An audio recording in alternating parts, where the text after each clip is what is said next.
Herman le patriote dit sa vérité à Soro Guillaume et Alassane Dramane Ouattara. Regardons la vidéo maintenant. L'homme noir n'aime pas quelqu'un. Quand tu es dans la vérité, tu ne peux pas être dans la vérité puis être aimé de l'homme noir. Tu ne peux pas être dans la vérité puis être populaire en Afrique. Quand tu es dans la vérité, on te voit comme Satan. Entre vous savez très bien que c'est moi qui suis dans la vérité. Parce que moi je parle sans être ami avec un homme politique. Je parle sans causer avec un homme politique. Je parle sans chercher à toucher le cœur d'un homme politique. Je ne cherche pas à toucher le cœur de Gbagbo, ni de Dramane, ni de Soro, ni de Tidiane Thiam, ni de personne. Quand je parle pour mon pays et pour le peuple de Côte d'Ivoire. Mais vous n'aimez pas ça. Attends, c'est ça la vérité. Si Gbagbo avait écouté Ben Soumaoro, on n'allait pas être dans quoi nous sommes aujourd'hui. Si Soro avait écouté Ben Soumaoro, on n'allait pas être dans quoi nous sommes aujourd'hui.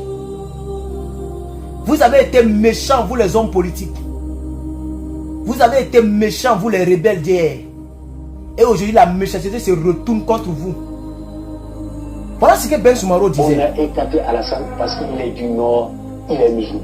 Exclu à cause de son appartenance à l'islam. Personne ne va accepter ça. Voilà, ça c'est un imam qui a été... Vous voyez l'imam qui est là?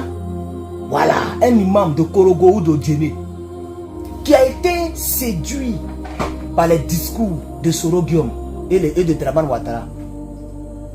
Donc lui, depuis là-bas, dans une mosquée, il est en train de parler pour Dramane. C'est comme ça le député est sorti dans dos. C'est ça là qu'il a énervé le député. Et lui aussi il est sorti. Ce député s'appelait Ben Soumaoro. Ben Soumaoro est sorti, il dit c'est faux. C'est pas parce qu'il est doula. Et il a commencé à donner l'identité réelle de Dramane. Et il a commencé à parler à ceux qu'il croyait être ses amis. On va écouter maintenant Ben Soumaoro. Écoutons Ben Soumaoro maintenant. Monsieur Dramane Ouattara est l'épicentre de tous ces problèmes. C'est servi du Nord et des musulmans. Personne ne peut le nier. Ici dans ce pays. À cause de cela, il y a une rébellion que nous ne contrôlons plus. Et on a fini par avoir un pays défiguré. Écoutez. Il faut regarder cet homme comme le diable. Le traiter comme le diable. Voilà ce qu'il disait. Il parlait de Dramane Ouattara. Il faut regarder cet homme comme le diable. C'est quoi d'autre il devait dire à Bobo Laurent? Parce que c'est un être humain, tu peux dire lui là, il peut changer. Mais il dit cet homme-là, là on était à quelle année? En 2005. Je pense bien c'est entre 2005 et 2006. Il dit il faut regarder cet homme-là comme le diable. C'est-à-dire de la manière qu'on chasse le diable dans les églises là. C'est comme ça on devait traiter ceux-là. Lui et puis son Dramane et puis son Soro. Gbagbo a fait carrément le contraire. Parce que lui il est humain, il pense que tout le monde est humain. Laurent Gbagbo est responsable des souffrances que nous vivons. Et sa dernière chance, c'est de prendre le pouvoir en 2025. S'il n'a pas pris le pouvoir, il mourra sur son chemin. Donc voilà ce qu'il disait. Il dit cet homme-là, il faut le traiter comme le diable. Mais dans quel... Non seulement c'est un doula. C'est-à-dire le message... mais vraiment, ils ont tué Ben Soumaoro très tôt. Je comprends pourquoi il est vite mort. Parce que quand quelqu'un parle comme ça, et puis après on voit que c'est le contraire que les gens sont en train de faire. Mais il va mourir, il est mort.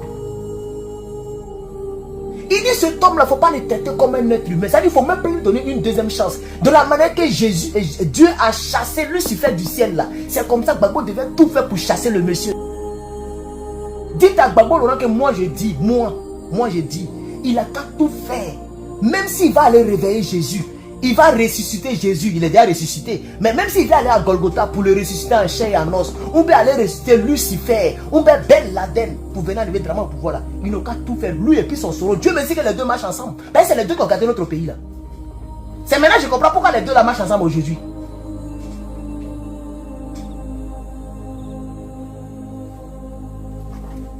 On va continuer. Si vous ne le faites pas, nous allons payer cher. Il est là, non? Regardons-le. Vous allez voir ce qu'il va faire. Même à l'ONU, ils savent que c'est lui le chef de la rébellion. Mais pourquoi Soro est comme ça, tantôt comme ça? Parce que tout simplement, quand il dit oui... Les voici. Voilà Soro et puis son Gbagbo. Regardez. Regardez Soro et puis Gbagbo. Regardez. Regardez.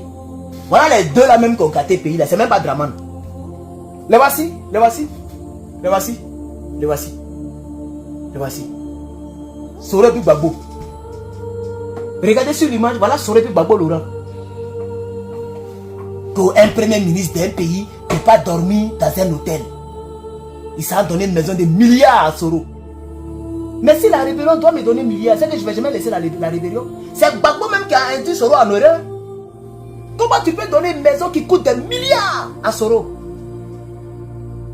Attends, il y a quelque chose qui dit que on ne change pas l'équipe qui gagne.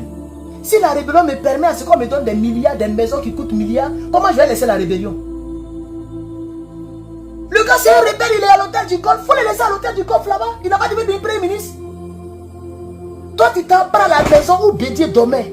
La maison où Bédier dormait qui est vers la corniche là. C'est ça qu'il voulait donner à Soro. C'est Soro lui-même qui a dit maison là coûte trop cher, maison là est trop balèze. Rien que la réhabilitation de cette maison, c'est 7 milliards de francs. Bah bon, on t'a fait quoi? On t'a fait quoi? Ta gentillesse là, si tu n'as pas pris le pouvoir là, moi je vais tout faire, tu vas aller t'asseoir. Maman, il ne faut plus faire politique encore. On va prendre les, comment ça s'appelle, Tiemoko. On va se baser avec les Tiemoko, on va se débrouiller avec les Johnny, on va se débrouiller avec les Prem-Prem. Nous-mêmes, on va arrêter de faire politique. Il ne faut plus mettre, si tu n'as pas pris le pouvoir là, il faut laisser politique là. Il y a quoi? Oh!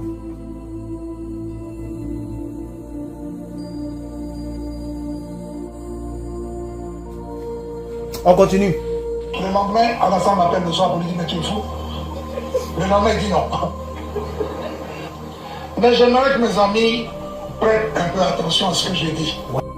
Gbagbo n'a pas écouté les gens. Il a écouté seulement son cœur de Jésus-Christ et de Sainte Vierge Marie. Voilà des gens, et puis ceux qui ont gâté le pays, c'est les gens qui avaient la vocation d'être des prêtres et des pasteurs. Soro Guillaume, là, pour ceux qui ne le savent pas, il avait la vocation d'être prêtre. Lui-même, il a dit ça en France. Qui se rappelle?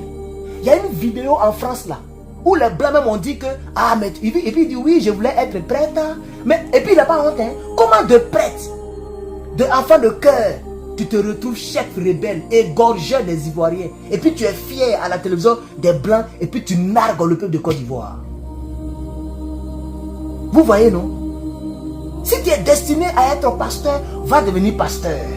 Tu es destiné à faire politique, tu laisses à faire les pastorats. Ta gentillesse là, c'est toi, et puis ta famille, et puis tes grands-parents là-bas. C'est là-bas qu'il faut faire ta gentillesse. Et tout ça là, ça vient sur nous. Et vous, vous êtes là, vos enfants sont en vie, et les enfants des autres meurent.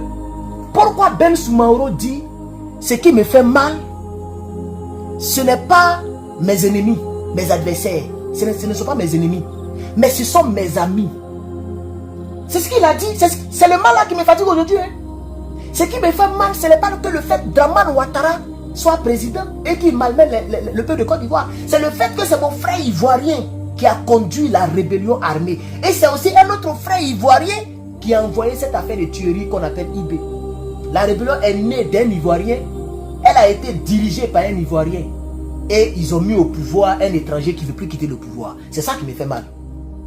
Voici d'où est sorti mon acharnement politique contre Guillaume Soro. Voici d'où ça sort. Et vous savez pourquoi est-ce que ces gens ont fait tout ça? À cause de leur intérêt personnel. Guillaume Soro, tout le mal qu'il a fait aux Ivoiriens, c'est à cause de sa poche et son compte bancaire. Ce n'est pas à cause d'une lutte des enfants du Nord. La preuve, quand il est devenu premier ministre de la Défense, président de l'Assemblée nationale, il ne savait pas qu'au Nord là-bas, il n'y avait pas l'eau. Mais c'est quand en 2019, c'est gâté entre lui et Dramane, c'est là qu'il est parti faire les forages au Nord. Il est parti mettre peinture sur les mosquées. C'est là qu'il s'est rappelé qu'au Nord, les gens sont misérables.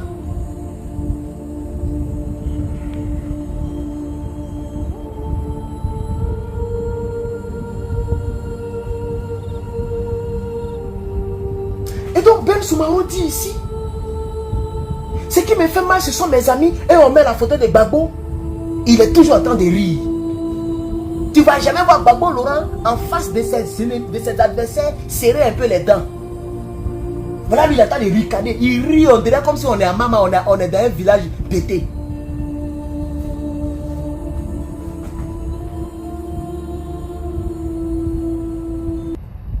Il dit non. Mais j'aimerais que mes amis prennent un peu attention à ce que j'ai dit. Mes ennemis, je sais comment les traiter. C'est mes amis qui m'embarrassent. Vous voyez, non? Sinon, le problème... C'est mes amis qui m'embarrassent. Ils parlent de Gbagbo, Soro et tous les Ivoiriens qui jouaient avec Draman. Ils ont joué les testicules de Draman.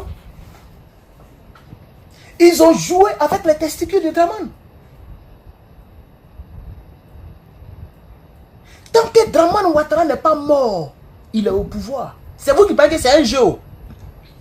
Vous pensez que c'est un jeu.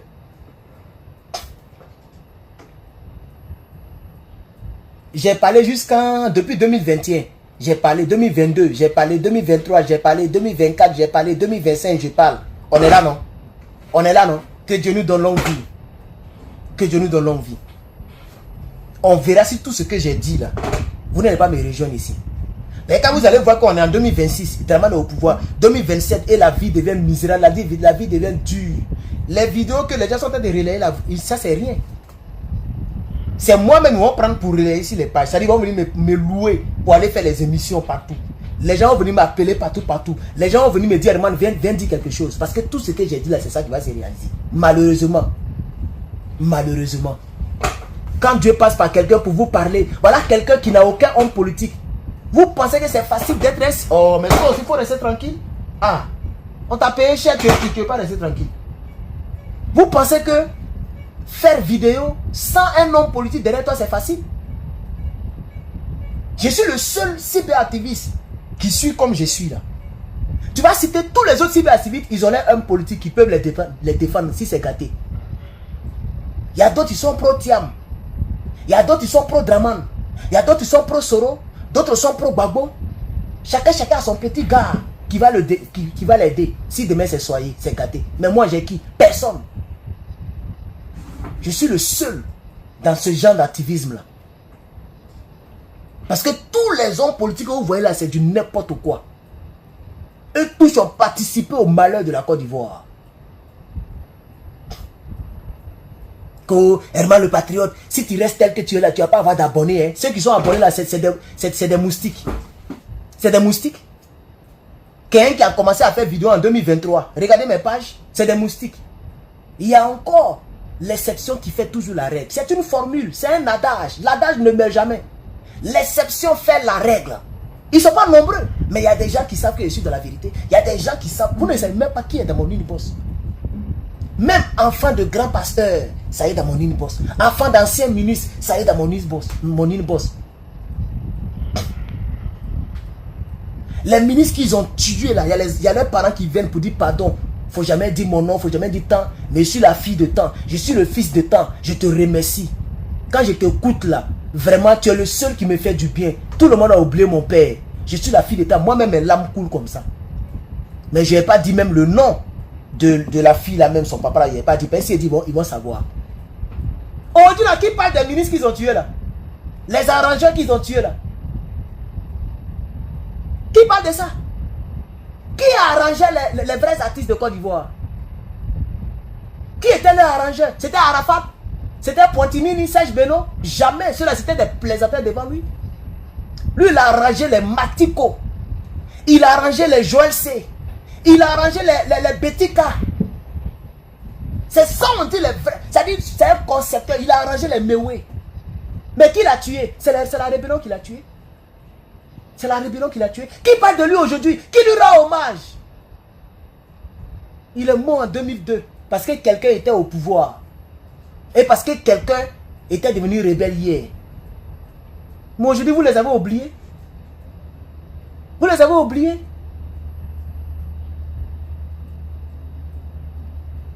Il y a un ministre, ils ont éclaté sa bouche. Qui lui rend hommage? C'est fini ça. Il est mort cadeau. Attends, il a obéi seulement. On dit qu'il faut sortir un mouchoir blanc. Il est sorti, il a obéi. Car il est parti mourir. Désormais là, vous-même la sortez avec votre mouchoir blanc.